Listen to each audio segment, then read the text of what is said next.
How to disable the in-camera stabilization of the GoPro Hero version 10. The stabilization is here on the right side, by the way. Just in case you want to use ReelSteady, go to stabilize your video, and it says cannot stabilize, in-camera stabilization was used.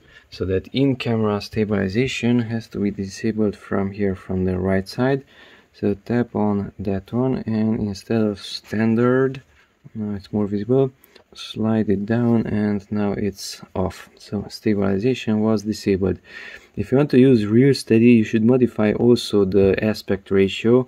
So currently it's using 16:9 aspect ratio. So tap and hold on that center area, this one, to customize it.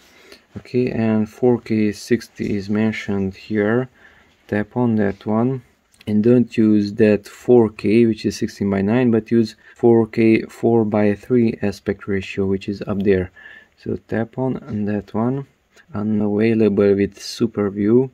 Okay, and tap on the blue side here to exit. So it's using 4K 60, but 4:3 aspect ratio. So ReelSteady has more tall videos, and thus it can stabilize the video better. 16:9 is pushed in from the top, and thus it cannot cut off large enough portion from the video, so it cannot stabilize it easily. So that's how to disable the in-camera stabilization of the GoPro Hero version 10.